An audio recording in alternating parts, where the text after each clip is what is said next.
Express अड्डा म्हणून Indian express आणि लोकसत्ताच्या मुलाखतीमध्ये फडणवीसांनी एक मुलाखत दिली आहे. त्यात त्यांनी विधान असं केलं आहे की दोन्ही उपमुख्यमंत्री जे आहेत ते संवादामध्ये त्याचं संवाद कौशल्य चांगलं नाही, म्हणजे कम्युनिकेशन स्किल चांगलं नाही. आणि ते पुढे असंही म्हणाले मुख्यमंत्री फडणवीस की बाबा हे दोघं माझ्या अशा ह्या विधानामुळे नाराज होणार नाही.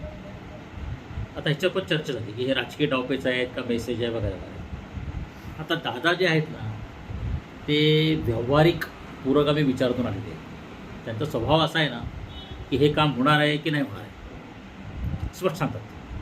आणि जर एखादं काम होणार असेल आणि ते करायला नकार असेल मग काम कसं होत नाही ते पाहतोच, असं दादांचं एकंदरीत कार्यशैली ही त्यांची मानसिकता आहे, त्यांचं अपब्रिंगिंग आहे, त्याचे ते कल्चर आहे. एकनाथ शिंदे जे आहेत ना यांचे बॉस आता अमित शहा आहेत. अगोदर बाळासाहेब ठाकरे त्यांचे बॉस होते. आणि माणूस जास्त बोलणारा नाही, जास्त बोलत नाही, कम्युनिकेशन त्यांचं.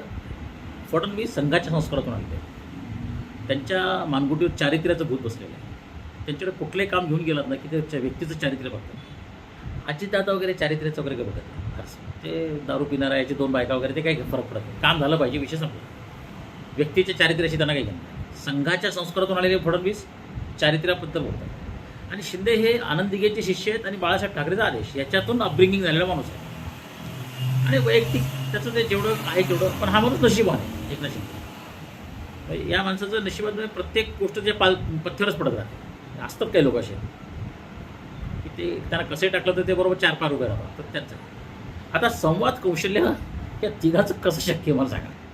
मी फडणवीस साहेबांना मी सांगतो की चारित्र्य तुम्ही बघता, अजित पवार काम बघतात आणि एकनाथ शिंदे शांत राहतात. मग कसं काय संवाद होणार. आता तुम्हाला महाराष्ट्राचे त्रिकूट म्हणायचं का त्रिदेव म्हणायचं मला माहीत नाही. अजितदादांशी संवाद करण्याची पद्धत वेगळी, एकनाथ शिंदेशी संवाद करण्याची पद्धत वेगळी आणि तुमच्याशी संवाद करण्याची पद्धत वेगळी आहे. त्यामुळे ह्या दोघांच्या संवाद कौशल्यामध्ये काही उणी नाही.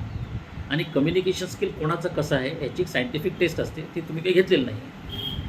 आता एकनाथ शिंदे आणि हे दोघं तुमचं ऐकत नाहीत असं तुम्हाला म्हणायचं आहे. तुम्हाला फडणवीस साहेब तुम्हाला असं म्हणायचं आहे की हे दोघं माझं ऐकत नाहीत. बरोबर आहे.